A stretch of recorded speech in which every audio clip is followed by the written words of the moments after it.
നമസ്തേ. ജ്യോതിഷ കൗൺസിലിംഗ് ചാനലിലേക്ക് നിങ്ങൾക്ക് ഏവർക്കും സുസ്വാഗതം. 26/4/2025 ശനിയാഴ്ച. ഇന്നത്തെ നക്ഷത്രം ഉത്രട്ടാതി നക്ഷത്രമാണ്. 43 നാഴികയാണ് ഉള്ളത്. രാവിലെ 6:29 വരെ ഉള്ളൂ. അതിനുശേഷം രേവതി നക്ഷത്രം തുടങ്ങുന്നതാണ്.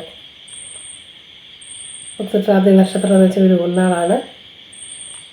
വിവാഹം മുതലായ ശുഭകർമ്മങ്ങൾക്കെല്ലാം തന്നെ നല്ലതാണ്.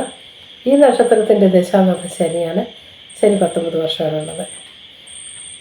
ജനിച്ച കുട്ടിയുടെ ടൈമിനെ ആസ്പദമാക്കിയാണ് ശനിദശ എത്ര വർഷം വരെ കിട്ടിയെന്ന് നമുക്ക് പറയാൻ പറ്റുകയുള്ളൂ. ഉത്രട്ടാതി നക്ഷത്രത്തിൻ്റെ ദശ ശനി 19 വർഷം, ബുധൻ 17 വർഷം, കേതു 7 വർഷം, ശുക്രൻ 20 വർഷം, ആദിത്യന് 6 വർഷം, ചന്ദ്രൻ 10 വർഷം, ചൊവ്വ 7 വർഷം, രാഹു 18 വർഷം, വ്യാഴം 16 വർഷം എന്നിങ്ങനെയാണ് ഉള്ളത്. മൃത്യുദോഷത്തിൽ വസുപഞ്ചകദോഷമുണ്ട്. ഈ നക്ഷത്രത്തിൽ മരണം സംഭവിച്ചു കഴിഞ്ഞാൽ പരിഹാര കർമ്മങ്ങൾ ചെയ്യേണ്ടതുണ്ട്. ഉത്രട്ടാതി നക്ഷത്രത്തിൽ ജനിക്കുന്നവർ എപ്പോഴും സഞ്ചാരശീലം ആഗ്രഹിക്കുന്നവരായിരിക്കും. ശത്രുക്കളെ പഠിച്ച് നയപരമായുള്ള അവരെ കീഴ്പ്പെടുത്തുകയും ചെയ്യും. മാതാപിതാക്കളോട് ഭയഭക്തി ബഹുമാനമുള്ളവരായിരിക്കും. ധർമ്മിഷ്ഠരും നീതിമാന്മാരുമായിരിക്കും. ഒരു നീതി പരിപാലിക്കുന്നതിൽ ഇവർ ഒട്ടും വീഴ്ച വരുത്തുകയില്ല. നക്ഷത്രത്തിലെ ശനിദശയിലാണല്ലോ ജനിക്കുന്നത്.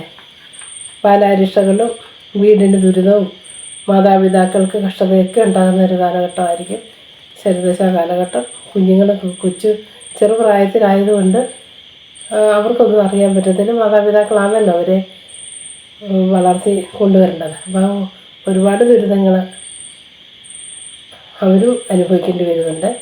അത് ഈ കുട്ടിയുടെ ജാതകത്തിൻ്റെ ഗ്രഹസ്ഥിതി അനുസരിച്ചാണ് അതൊക്കെ നിർണയിച്ചിരിക്കുന്നത്.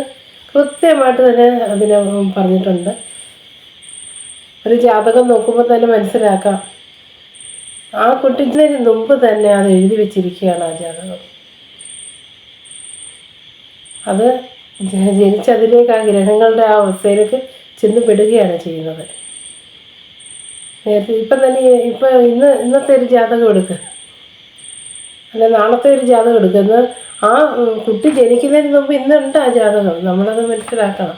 ആ ഗ്രഹങ്ങൾ അങ്ങനെയുണ്ട്. ആ ജനിക്കുന്ന സമയത്ത് നമുക്ക് ചുറ്റും നിൽക്കുന്ന ഗ്രഹങ്ങളുടെ സ്ഥിതി അനുസരിച്ചാണ് നമ്മൾ ജാതകം ധരിക്കുന്നത്, അതിൻ്റെ ഫലങ്ങളും പറയുന്നത്. ഇതെല്ലാം കൃത്യമായിട്ടുണ്ട്.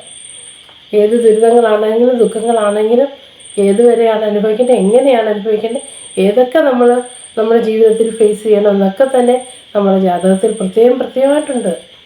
അത് വിശദീകരിച്ച് മനസ്സിലാക്കിയാൽ നമുക്കതനുസരിച്ച് തന്നെ നമുക്ക് നമ്മുടെ ജീവിതത്തെ ചിട്ടപ്പെടുത്തി മുന്നോട്ട് കൊണ്ടുപോകണം. അത് അറിവില്ലായ്മകൊണ്ടാണ് നമ്മളിതെല്ലാം കഷ്ടതകൾ അനുഭവിച്ചുകൊണ്ടിരിക്കുന്നത്. ഇപ്പോഴത്തെ ഒരു സാഹചര്യം നമുക്ക് കലിയുഗമാണ്. ചെറുപ്രായത്തിലുള്ള കുട്ടികൾ പോലും മയക്കുമരുന്നിനും മദ്യത്തിനും ഒക്കെ അടിമപ്പെട്ട് അവരുടെ ജീവിതം ദുരിതപൂർണ്ണമാക്കാറുണ്ട്. എല്ലാ കുട്ടികൾക്കും നല്ല വിദ്യാസമ്പന്നരാണ്, അറിവും ജ്ഞാനവും ഒക്കെ ഉള്ള കുട്ടികൾ തന്നെ. പക്ഷേങ്കിൽ പറഞ്ഞിട്ട് കാര്യമുണ്ടോ? ഇങ്ങനെയൊക്കെയുള്ള അവസ്ഥയിൽ അവർ ചെന്ന് പെടാറുണ്ട്. അപ്പം നമ്മുടെ സമൂഹത്തിൽ നമുക്ക് മനസ്സിലാക്കാൻ പറ്റുന്നുണ്ടല്ലോ, നമ്മുടെ കുട്ടികളെ നല്ല രീതിയിൽ വളർത്തേണ്ട ചുമതല നമുക്കുണ്ട്. നമ്മുടെ പ്രായത്തിൽ നമ്മൾ ദുരിതങ്ങളും ദുഃഖങ്ങളും കൂടുതൽ അനുഭവിക്കുമ്പോൾ നമ്മൾ നമ്മുടെ കുട്ടികളെ കഴിവൊന്നും ശ്രദ്ധിക്കാറില്ല. കാരണം നമുക്ക് അതിനുള്ള സമയം കിട്ടത്തില്ല. കാരണം എന്നാലും ഇപ്പം ഭൂരിഭാഗം മാതാപിതാക്കളും എല്ലാം കുഞ്ഞുങ്ങളെ നല്ലതായിട്ട് ശ്രദ്ധിക്കുന്നവരുമാണ്. എന്നിരുന്നാൽ പോലും അവർ ഇതിലെല്ലാം ചെന്ന് അകപ്പെടാറുണ്ട്. അതുപോലെ തന്നെ 19 വർഷത്തെ ശനി കഴിഞ്ഞ് അല്ല ജനനശിഷ്ടം അനുസരിച്ച് ചിലപ്പോൾ 10 വർഷം കിട്ടുന്നവരുണ്ട്, 7 വർഷം കിട്ടുന്നവരുണ്ട്, ചിലപ്പോൾ പൂർണ്ണമായിട്ടും 18 വർഷം വരെ കിട്ടുന്നവരുണ്ട്. അല്ലാതെ ജനിച്ച സമയത്തെ ആസ്പദമാക്കി നമുക്കത് നോക്കാൻ പറ്റും. അത് കഴിഞ്ഞിട്ട് 17 വർഷത്തേക്ക് നല്ല ഒരു ഗ്രഹമാണുള്ളത് ബുധന്. നല്ല വിദ്യാസമ്പന്നരാകാനും നല്ല ജോലി ലഭിക്കാനും നല്ല സ്ഥാനമാനം ലഭിക്കാനും ഒക്കെ എല്ലാം നല്ല ശോഭിക്കാനൊക്കെ ഉള്ളൊരു ഭാഗമാണ് ഈ ബുധദശാകാലം എന്ന് പറയുന്നത്. അതിനുശേഷം ഒരു 7 വർഷത്തേക്ക് ഇവർക്ക് വളരെ ദുരിതപൂർണമായിട്ടുള്ള ഒരു കാലഘട്ടമായിരിക്കും. കേതുദശയാണ്. കേസ്, കോടതി, അപകീർത്തി, അപമാനം, അതുപോലെ ഒരു സമൂഹം മൊത്തം കെറുക്കുന്ന ഒരവസ്ഥ, അങ്ങനെയൊക്കെയുള്ള ദുരിതപൂർണമായിട്ടുള്ള ഒരു കാലഘട്ടത്തിലൂടെ അവർ ഈ 7 വർഷം കടന്നു പോകേണ്ടി വരും. അതിനുശേഷം 20 വർഷം ശുക്രനാണെങ്കിൽ വളരെ ശുക്രൻ നല്ലതാണെങ്കിൽ വളരെ സുഖിമാന്മാരായിരിക്കും. അതും എന്നാലും ഇടയ്ക്കിടയ്ക്കൊക്കെ രോഗാതി ദുരിതങ്ങളൊക്കെ ചെറിയ രീതിയിലുള്ള പനി പോലുള്ള രോഗങ്ങളൊക്കെ ഉണ്ടാകാനൊക്കെ ഉള്ളൊരു യോഗമുണ്ട്. പിന്നെ ആദ്യത്തിന് 6 വർഷമുണ്ട്. അലച്ചിലാണ്. ജോലിയും കാര്യങ്ങളൊക്കെ കിട്ടുന്നെങ്കിലും അലച്ചിലും വിഷമതകളും ഒക്കെ ഉള്ള ഒരു അന്തരീക്ഷമായിരിക്കും. മാനസിക പ്രശ്നങ്ങൾ, വിഷമതകൾ, ബന്ധുക്കളിൽ നിന്ന് ഒറ്റപ്പെടുക, കുറ്റങ്ങൾ കേൾക്കുക, ശത്രു ദുരിതങ്ങൾ ഒക്കെ ഉണ്ടാകാനുള്ളൊരു കാലഘട്ടമാണ്. എന്നാലും ജോലിയൊക്കെ കിട്ടും. അലച്ചിലൊക്കെ ഉണ്ടെങ്കിൽ തന്നെ നല്ല ജോലിയൊക്കെ കിട്ടാനൊക്കെയുള്ള നല്ല ആദ്യത്തിലൊക്കെ നല്ല സ്ഥാനത്തൊക്കെ നിൽക്കുകയാണെങ്കിൽ വളരെ നല്ല ഗുണങ്ങളാണ് നമുക്ക് കിട്ടുന്നത്. പക്ഷേങ്കിൽ ഈ ആദിത്യദശാകാലത്ത് വിവാഹാദി കാര്യങ്ങളൊക്കെ വളരെ ചുരുക്കമായിരിക്കും നടക്കുന്നത്. പിന്നെ അതിൻ്റെ ഛിദ്ര കാലത്തിലെങ്ങാനും ചിലപ്പോൾ നടന്നാലായി കഴിവതും ആദിത്യദശാകാലത്ത് വിവാഹം നടക്കുന്നതൊക്കെ വളരെ ബുദ്ധിമുട്ടായിരിക്കും. അതിനുശേഷം ചന്ദ്രൻ 10 വർഷം നല്ല ദശാകാലമാണ്. ചന്ദ്രൻ പക്ഷവെള്ളമുള്ളൊരു ചന്ദ്രനോടൊക്കെ ആണെങ്കിൽ നമുക്ക് ഒരുപാട് നല്ല ഗുണങ്ങൾ തരുന്നതായിരിക്കും. സർവ്വസമ്പൽ സമൃദ്ധിയും ഐശ്വര്യവും സമ്പത്തും ഒക്കെ തരുന്ന ഒരു കാലഘട്ടമാണ് ചന്ദ്രദശാകാലം. 7 വർഷത്തേക്ക് ചൊവ്വ വരുവാണ്. ചൊവ്വ എന്ന് പറയുന്നത് വളരെ ദുരിതപൂർണമായിട്ടുള്ള അവസ്ഥയിലൂടെ 7 വർഷക്കാലം നമ്മൾ ഈ ചൊവ്വാദശാകാലം കടന്നു പോകേണ്ടതുണ്ട്.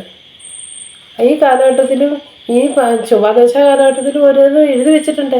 ഇത്ര പിന്നെ മാസം മുതൽ ഇത്ര നാൾ വരെ നിങ്ങൾക്ക് ഇതുപോലുള്ള ദുരിതങ്ങൾ അനുഭവിക്കാൻ വിധിയുണ്ട്.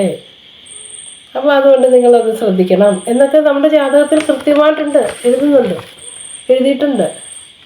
അതനുഭവിക്കേണ്ട കാര്യങ്ങളൊക്കെ ഇതുപോലൊക്കെ ദശാപകാര കാലങ്ങളൊക്കെ ചൊവ്വയിലുള്ള ഛിദ്രകാലങ്ങളും എല്ലാം അപകാരകാലങ്ങളുമൊക്കെ അതിനകത്തുണ്ട്. അതനുസരിച്ച് നമ്മൾ നമ്മുടെ ജീവിതം മനസ്സിലാക്കി മുന്നോട്ട് പോകാമെങ്കിൽ ഒരു പരിധിയിലപ്പുറം നമുക്ക് വിഷമതകളിൽ നിന്നും മാറ്റങ്ങൾ വരാൻ പറ്റും. അതിനുശേഷം 18 വർഷം രാഹു ദശ എന്ന് പറഞ്ഞു കഴിഞ്ഞാൽ ജാതകത്തിൽ രാഹു നല്ല സ്ഥിതിയാണെങ്കിൽ ഗുണങ്ങൾ ഒരുപാട് കിട്ടും. രാഹു നല്ലത് ഒരുപാട് തരുന്ന ഒരു ഗ്രഹവും കൂടാ. പക്ഷേ എങ്കിലോ മോശസ്ഥിതിയാണെങ്കിലോ വളരെ ദുരിതങ്ങൾ അനുഭവിക്കേണ്ടി വരും 18 വർഷം. ഈ 18 വർഷം ഗുണസ്ഥിതി ആണെങ്കിൽ പോലും മാനസികമായിട്ടുള്ള വിഷമതകൾ രാഹു എപ്പോഴും തന്നുകൊണ്ടേയിരിക്കും. കാരണം എന്ന് വെച്ചാൽ രാഹു ഒരു ധൂമകേതുവല്ലേ, അതുകൊണ്ടാണ് അതിന് കാരണം. ഒരു നിഴൽ ഗ്രഹമാണ് രാഹു. രോഗാതി ദുരിതങ്ങളും കഷ്ടങ്ങൾ രാഹുർദശയിലൊക്കെ എന്തെങ്കിലും രോഗങ്ങൾ ഉണ്ടായിക്കഴിഞ്ഞാൽ അതൊക്കെ ശ്രദ്ധിച്ചോണം. കാരണം മരണത്തിൽ വരെ കലാശിക്കും രോഗം. നമുക്ക് ചുറ്റുമുള്ളവരുടെ കാര്യങ്ങളൊക്കെ ഒന്ന് എടുത്ത് നോക്കിയാൽ അവർക്ക് മനസ്സിലാകാം രാഹുർദശയിൽ അങ്ങനെ ഒരു കാര്യങ്ങളൊക്കെ അപകടങ്ങളൊക്കെ നടക്കാനൊക്കെ ഉള്ളൊരു കാലഘട്ടമാണ് രാഹുർദശ. അതിനുശേഷം 16 വർഷത്തെ വ്യാഴം നല്ല സർവൈശ്വരകാരകരായ വ്യാഴത്തിൻ്റെ ദശാകാലം എന്ന് വെച്ചാൽ വളരെ ഉത്തമമാണ്. വളരെ സന്തോഷവും സമാധാനവും ഐശ്വര്യം സമ്പൽ സമൃദ്ധി അങ്ങനെയൊക്കെയുള്ള എല്ലാ ഗുണങ്ങളും വ്യാഴദശാകാലത്ത് നമുക്ക് കിട്ടും. വ്യാഴം കഴിഞ്ഞാൽ 19 വർഷം ശനിയാണ്. ആ ശനിയിലൊക്കെ നമുക്ക് നല്ല പ്രായമാകും. എന്നാലും നമ്മളതൊക്കെ അനുഭവിക്കേണ്ടി വരും.